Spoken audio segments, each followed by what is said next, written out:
Devontae Tank Davis and Lamont Roach. The Pacers smash on the Bulls as they should.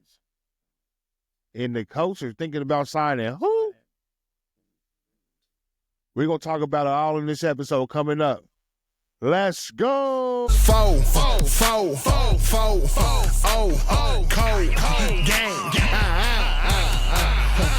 round draft pick. Welcome to another episode of Cold Game. I'm your host, Isaiah Dotson. I'm here with my co-host, Malcolm Bennell. Cuddy, what it do? What it do, cuz? Back with another one. Back with another one. Feel good to be back. I'm going to tell y'all right now, last night, we said we do this podcast every night, but last night was a special circumstance. We was watching that fight. We stayed up all day, all night. We was watching all the games, all college basketball, all the NBA games, until the fight, all the prelims, the fight came on. The fight come on at what? 11 o'clock? Yeah, later than that. Yeah, later than that, I think. I'm watching the fight. I'm playing dangerous game. I'm telling myself that I'm going to close my eyes every time they go to the corner for that little minute. For the first couple times, I opened them back up right after they started to fight. About round 6, I closed my eyes when they went to that corner for the last time. I opened it back up. My TV was black. Hey, the fight was watching you. The fight was watching me. I had a text from Malc talking about, what you want, cuz? We ready to go? I was ready to go to bed. Right. I was straight to the bed. I was right with you. Man, the controversy. So, Devontae Tank Davis, Lamont Roach go all 12 rounds. Mm-hmm. The decision was a draw, but a lot of controversy from that fight, man. Talk to me about it, cuz. What happened? Man, they said, in pure in Tank fashion, from the jump, man. I guess I wasn't really into the interests like that, but I guess Swaggy P came out and was talking about how Dipset walked Tank out. And I guess, they was messing up or whatever. So he said it was messed up from the jump. I didn't see that part. I was kind of doing my thing. But in pure Tank fashion, started off slow, real slow. Not very many punches in first 3-4 rounds. The fight really got interesting in that 9th round. Roach went ahead and put one on Tank, and then Tank took a knee, after he took a punch. Took a quick knee. He just tapped it real quick, timeout. He took a timeout. I guess you say. I didn't know that was a rule in boxing, but Tank took a timeout, went to his corner, wiped his face off.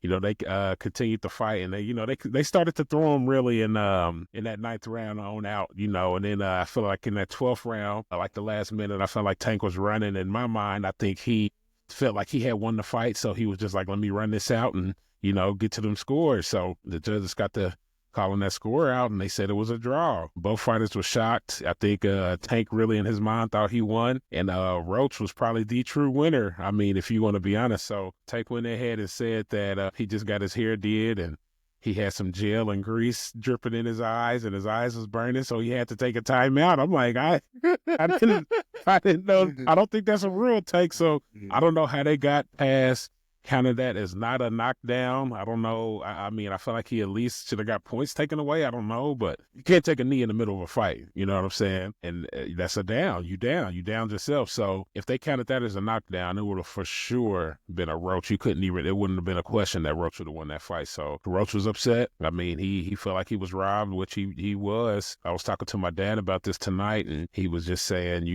how, he whooped Tank's ass. Like, how did he not win? And I'm like, well, he said I was crazy for saying this, but sometimes when you the champ, man, you got to beat that champ out, outright.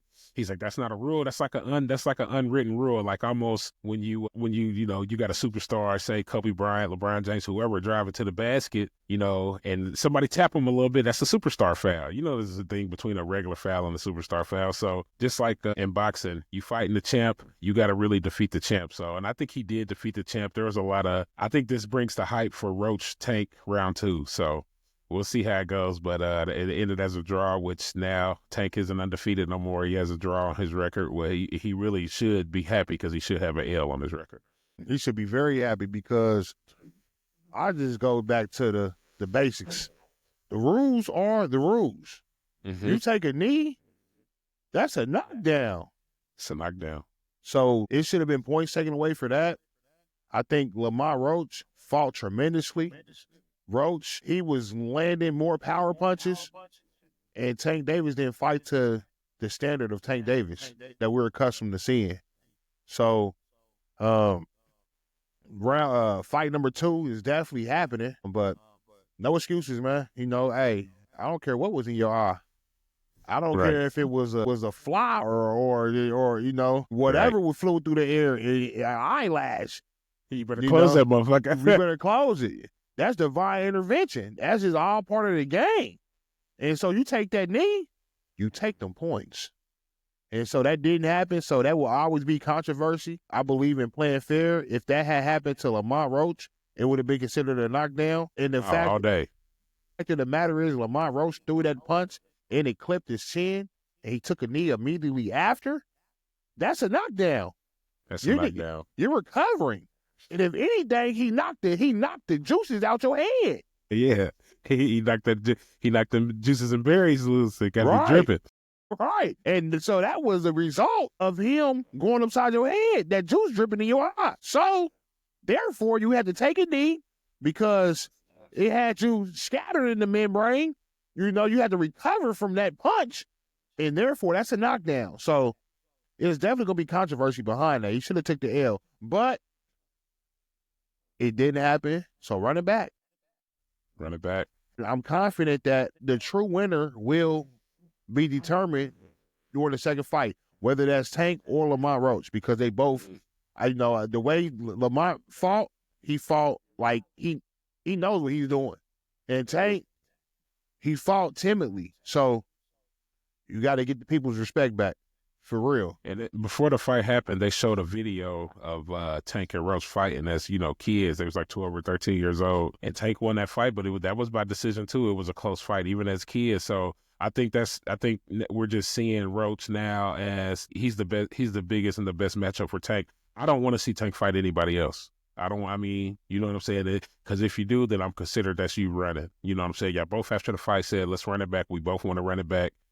Tank kind of like, if we can make it happen. Roach was like, for sure, let's run it back. But I think that's the only fight that people want to see out of Tank now. I mean, even after a second fight, if Tank wins, I want to see a third one. You know what I'm saying? The best out of 3 now. Y'all done started a real beef. So y'all gonna make some money. Y'all both gonna capitalize off of it. Y'all gonna make some good money. And I will say this, I said this, I don't know if you felt this way, but I felt like I know these is lightweights, but Tank looked a little small to me, man. He looked a little like he didn't look like the Tank that I'm accustomed to. Maybe it's because he, the braids or whatever, but he usually looks a little bigger, a little, I don't know. He just looked, that didn't look like the same Tank that I'm accustomed to. Tank is small, cuz. He's small. No, don't get me wrong. He's a small guy, but he didn't look like, even with them small guys, some of them can beef up. You know what I'm saying? Mm-hmm. He wasn't, beefed up like he usually is. Mm-hmm. He looked like he was a little deflated. So I don't know if he just wasn't in the weight room like that for this fight. His, he wasn't just popping out, but that wasn't the Tank that I'm accustomed to seeing. So hopefully he'll come back around in the next fight and be ready to go. Right. So shout out to that fight. It was a good fight, went 12 rounds, and we ready for part 2. So when y'all come with part 2, let us know. We gonna cover it. We gonna go live during it. So if we go to sleep, if we fall asleep during the fight, man, somebody wake us up, man. Right. All right now. So moving on. Pacers, Bulls. Pacers, 127. Bulls, 112. It's nothing I didn't expect. Don't excite me. We just did what we supposed to do. We just standing on business how we supposed to be standing on business. The Bulls ain't been nothing since MJ left. Well, Derrick Rose had them somewhat in relevancy, but that was 08, 09. So yeah, we ain't heard, so we just did what we supposed to do. So what'd you think about that game, cuz?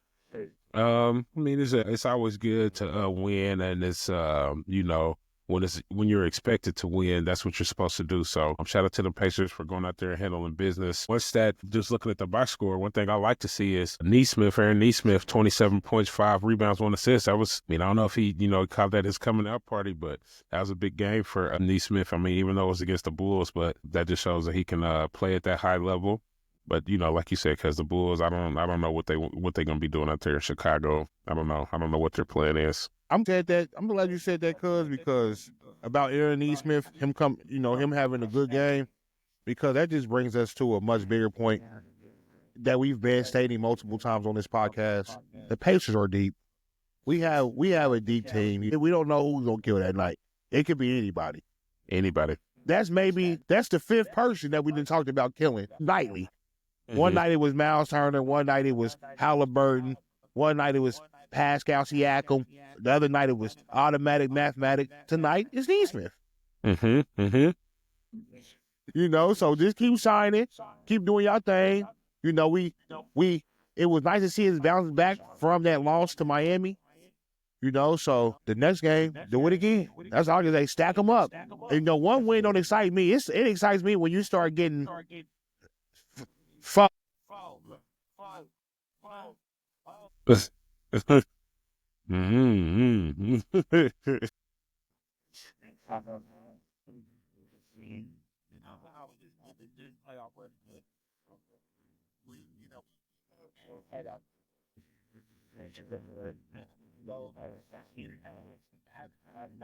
I didn't even check what's wrong with him. But if I don't see him the next game, we're going to do some diving in and digging and see what's good with Automatic Mathematics. Because last year he was out with that shoulder, and we needed him when we played them Celtics. So hopefully it's a minor injury. But if he misses the next game, we have to dig in and see what's going on. Yeah, we're going to definitely have to tap into that bench. That game, and we have a game on Tuesday against the Rockets, 7 p.m. at Cambridge, and then from there we go on the road March 6th and March 8th, both back-to-backs with Atlanta. So we're gonna go down in Atlanta, have a party for a couple of days, and hopefully we can get 2 dubs out of them, and then we go back to Chicago on March 10th. So who's our next game against the Rockets? Yep, next game Houston, then we go Atlanta, then back to Chicago. Okay, I'm going to tell y'all this right now. Take the over when we play Atlanta. Always high-scoring games. I think every time we play them, we in the scores are very high. So get ready, and especially the Rockets, they got young legs too. So, oh yeah, it's about to be some point score coming up. It's going to be a shootout. Who can outscore who? But we ready for it. We the Pacers. We set the pace. Yeah, we set the pace, and I would like. And that's some good games leading up to that game that we have, I believe March 11th, we got them Bucks, and that's going to be on TNT primetime, 7:30. Bucks, they come to Indianapolis. So yeah, that's going to be one of them pre-playoff matchups that we want to keep our eyes on. So big win by the Pacers. Shout out to Pacers. We looking forward to the next game against the Houston Rockets. We're going to have all the coverage in the post game. So tap in with us. Moving on. Cuz it's been a lot of, we've been covering this combine, right? We've been talking about the players and, who we might want and who we looking at. But we didn't acknowledge something else that happens at the combine. Rumors get spread. GMs get to talking to other GMs. Scouts get to talking to the GM. They talking about other things besides the prospects. And one of the rumors floating around, Lucas Oil right now, is that the have 4 veteran quarterbacks in mind about who we got our eye on, who we're looking to sign. Those 4 veteran quarterbacks that we have an eye on goes as follows. Daniel Jones, Trey Lance, Jacoby Brissett, Justin Fields.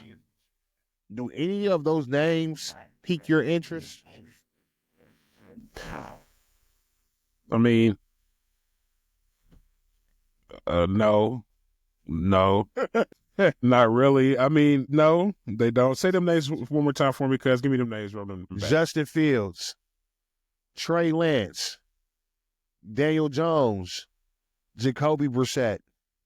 No. None of them piqued my interest. I mean, I guess if the two names out of that you said that I feel can come in and maybe compete, not steal the position, but compete and, maybe push AR will probably be Justin Fields and Daniel Jones. But, I mean, are we talking about, maybe with them two, we can look. I don't even know if I want to look long-term with them two. I mean, maybe they can get us by, but I think them is all four other bad day quarterbacks. None of them are franchise quarterbacks, in my opinion. So, no four names. None of those four names pique my interest. You know what I think about when I think about the 4 days? Do what? I think we must want to get the #1 pick next year. Right. Because every one of those quarterbacks have been involved with getting a team a high draft pick.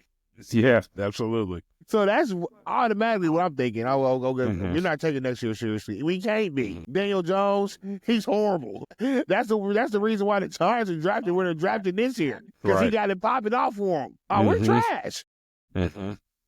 Trey Lance, he might be the worst of all of them. He's so bad, he hasn't even seen the field. San Fran even put him on the field. They put him on the field for a couple plays. He was injured. He never saw that field again. They said, you got to get out of here, bro. I don't even. Did Trey play? When was the last time Trey Lance played football? He was playing in Dallas last year. Okay. They never put him on the field. They put him on the field in backup duties. So it wasn't no serious football being played for him. Jacoby Brissett, if we get him, I know we're selling. Right, we're selling. Yeah, we've been there, done that. Because he's trash. I'm going to be honest. He's garbage. I mean, he may be a good person, Yeah. I mean, this is not speaking on his character. But when it comes to football, we know he's not a winning quarterback. I'm just going to keep it simple. He's not a winning quarterback. And Justin Fields, he got Chicago the #1 pick. If he wants to come over here and get us the #1 pick, I'm all for it because that's what he's capable of. He's capable of getting your team the #1 pick because that's how much he'll stink it up. He can't throw. I mean, if we're looking at him because you think AR has accuracy issues, wait till you see Justin Fields because he's just as inaccurate. Inaccurate, right? I mean, he may be more sturdy. He may be more able to run and take hits. He may be a little faster. He may run just a little better, but it's not enough. It's not definitely not enough for us to be like, oh, he's an upgrade because he's not. He's not. And if you get him, that lets us know that okay, we're in contention for Archie Manning, little Archie. Right. I mean, I'm all for it. I mean, whatever. Hey, Chris Ballard, whatever you want to do, brother. Right. If you want to go ahead and get Jacoby and try to convince whoever you go try to convince that we're going to be competitive, you're not convincing this guy right here. No.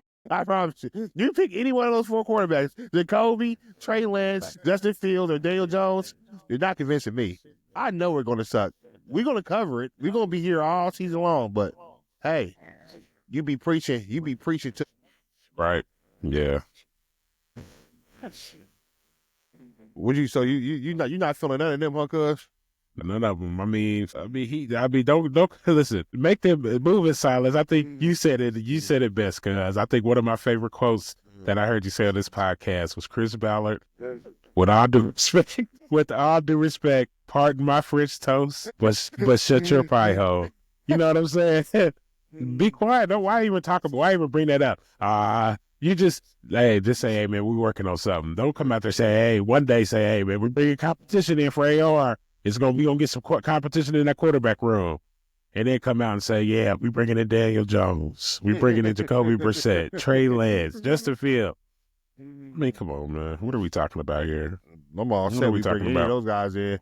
I'm all set. I already know what it's going to come down to, so. Right. I mean, do what you do, man. Do what you do. Maybe they're saying, hey, are you really our guy? But, we just want to bring in somebody who's going to push you to be that guy more. Maybe that's what it is. I got to get a reason that, my baby got me a gift. I need to have a reason to put it up on the wall. Free AR, man. Free AR, man. Right. As soon as they announce him as a starter, it's going right up on the wall, man. Yeah, I'm going to put it up, man. We going to see. Don't give me a reason to take that shit down, no AR, man, because I really, my daughter got to wake up and see this every day. And she got the AR jersey, too, and the Jonathan Taylor. But, I'm with you, AR. Hey, I'm going to put that out there. Anthony Richardson, Bigg.Malc is with you. You know what I'm saying? I want to see you succeed. I was one of the guys who was out here last year where they was talking about put Flacco in and sit AR down. And I'm like, man, listen, man. The dude only played, less than 20 football games, you know what I'm saying, before coming into the league. I don't even know how many high school games he played, but that's irrelevant, So let the dude cook, man. Let him go back there and make his mistakes like everybody else is allowed the chance to do, without getting stats and all this other stuff thrown in your face. So before we put all the blame of the Colts on Anthony Richardson, we got to realize, man, he walked into a bad situation. And I think Shedeur Sanders or somebody made the comment on if my name is in a conversation or if you picking me, your organization was in turmoil before I got here. You know what I'm saying? So, with the fourth pick, that's what we took. We took AR and let's allow him to blossom and give him the chance. We already threw him in the fire. Year one at 20 years old, put him at starting quarterback in the NFL. And, he didn't have his time to develop. So all the criticism that he gets, so yeah, he does go out there and do some dumb shit and make some stupid plays. But like I said before, I've seen AR go out there and do some amazing stuff. You know what I'm saying? I'm like, damn, he does. But Anthony Richardson belongs in the NFL. I'm going to put it like that. Now, with that being said, let's see how he develops. How many years do you give him? Cause like, what's your, how tight of a leash do you got on AR right now? How much time? 1 year. You got one more year. One more year. Because next year's QB class is too crazy. It's just too crazy. I mean, I need to see it this year. This year is the year. This would be your third year. I need you to be healthy the whole year. I need you to kill, and we need to be in the playoffs. We don't meet those standards. If you don't meet those standards, and I mean, it'll be time to move on. But with that being said, he knows that. He knows what's happening. And AR, like Bigg.Malc said, he got your back. Big Zay got your back too. And Coldgame podcast has your back. We like you. We want to see you be very successful here in Indianapolis. But as lifelong Colts fans, and I think we speak for all Colts fans, it's a bottom line business, So if we don't get it done, we have to be looking forward to the next option just because, we want to win. So, either we can win or we don't. And if we don't win, we have to look for the solution. And that solution could be in next year's draft, especially with Arch coming out, Brett Nussmeier, the kid from LSU, the kid from Tennessee, Nico. I mean, it's Sellers from South Carolina. I mean, it's some quarterbacks coming out next year. So if you can't get it done this year, we'll be prepared to move on. Prepare to get wanged. Good.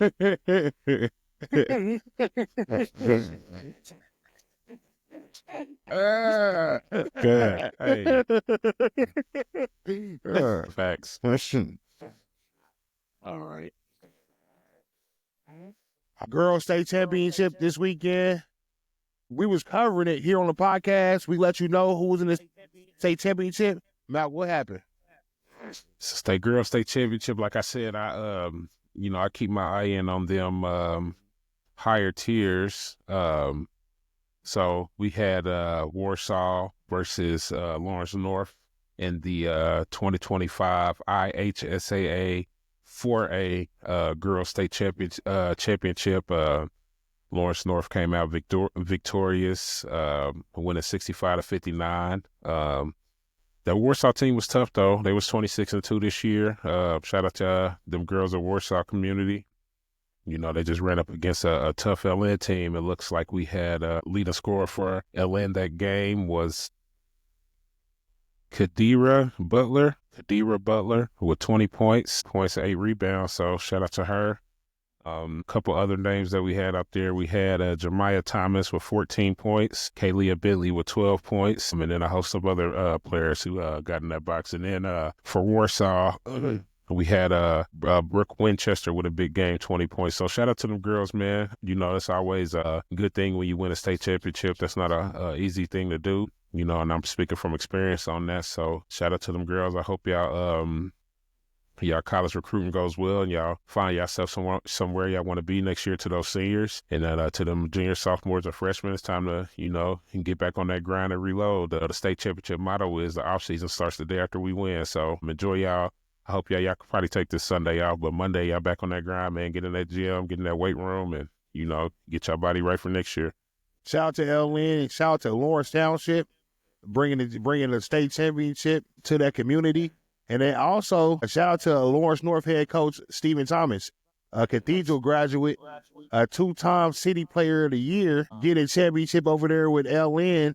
It's nice to see people that you've seen ball. He graduated in the class of 07, so it's good to see people that you've seen do it at a high level in their careers, post-career, win a state championship as a coach as well. That's something that Malc knows about as well. So shout out to, again, shout out to Lawrence North girls, and shout out to the coach, and shout out to the community. And then real quick, and then just for the other state champions, Class 1A state championship, Borden 49 over Lafayette Central Catholic 40. Shout out to Borden. Class 2 state championship, South Knox 55 over Rensselaer Central, 55-33. And then in your 3A state championship was Norwell over Greensburg 53-44. Shout out to all them girls. Congratulations to the championship, to the champions. Enjoy y'all win and great season. Make sure you celebrate well. And like Malc said, the juniors, the sophomores, and the freshmen, y'all get ready to come back and repeat, because that climb back is even harder than the climb y'all just had. Now you the target. Everybody want to knock y'all off. Train hard, prepare well, and get ready for next year. Congratulations, girls. And to the girls that lost, hold y'all head high, because y'all still won regionals. Y'all still won y'all sectional. And it's the seniors are graduating for the returning girls. Get ready. Come back. Remember this loss, and let that fuel you to finish it off next year. Yes. So we wanted to take a moment and acknowledge, with heavy hearts, the loss of Mason Alexander, Hamilton Southeastern graduate, Pittsburgh signee. I personally want to give my condolences to his family. I'll let you take it from here. Yeah, for sure. My condolences to Mason Alexander, man. That was one of the first text messages I read this morning when I got up, and it just sent chills through my body, man, every time, man. I just, you know, that's so sad, man. It's so sad. My condolences to Mason's family, to his teammates, to his coaches, his friends. I know the feeling of losing, you know, a teammate, a brother, somebody's son. You know, that's tragic, man. That's tragic, man. And I know Mason had a thriving future ahead of him, you know, down there in Pittsburgh. My condolences to that HSC family. My condolences to the Alexander family. So, yeah, it's very sad, very, very sad. It's going to be, it's so traumatic, and it's going to be a trauma that these kids and this family and the community has to deal with for a while, because trauma is not something that easily goes away. And I'm speaking from experience. March 1st, 2020, my best friend, my right hand brother to me, Justin Lamar Bonds, was tragically killed due to gun violence. So it's trauma that we still deal with today. It's still tough, and it's gonna be tough. Losing somebody young, somebody with a lot of potential, somebody that you love, somebody you care about, somebody that you see every day, you talk to every day. It's hard to deal with. So my advice would be to make sure you still take care of yourself. And it's the small things. You get up out of bed every day. Make sure you eat. Make sure you step outside to get fresh air, because it can be overwhelming. Don't be by yourself for too long. Make sure you talk to your family. Make sure you're keeping somebody around you to check on you, because grief is a heavy thing, and it can get dark. So again, My condolences to the Alexander family and to the HSE community, to the Pitt family. We lost a young superstar because he was full of potential. So, yeah, Coldgame give their condolences to their family. On that note, Malc, I just want to ask you: do you have for the kids and for the family and for anybody else that's going through grief and trauma and they having a hard time, would it be anything that you would say to them that help them possibly get through? I mean, there's nothing that I could say that will, take that grief off your shoulders and take that pain out your heart. The only thing I say is, I always go back to what my dad always told me from the earliest I can remember is that we all have a time, you know what I'm saying? And someone's death, especially a death that's close to you, is just a reminder that we all going, that we know we're not here forever. So just cherish your loved ones, man, and your kids, your parents, your friends. Tell them you love them. Hug them, love on them. Negativity, bad blood that y'all got out here, man. People don't realize how insignificant we really are. We make things bigger than what they are. Go out and look up at the sky and look at the moon and the sun and just think about how insignificant you really are. So don't make nothing too much of a deal, man, because we all are gonna leave this earth one day, and we don't know what time it's gonna be, and we don't know who's next. So love on your people and keep a positive mindset every day, man, and just know that we are going through this journey on life, and then we all have an end date. So yeah, that's it. Coldgame. Okay.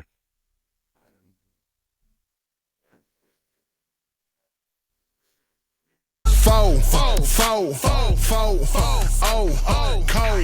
game. First round draft pick.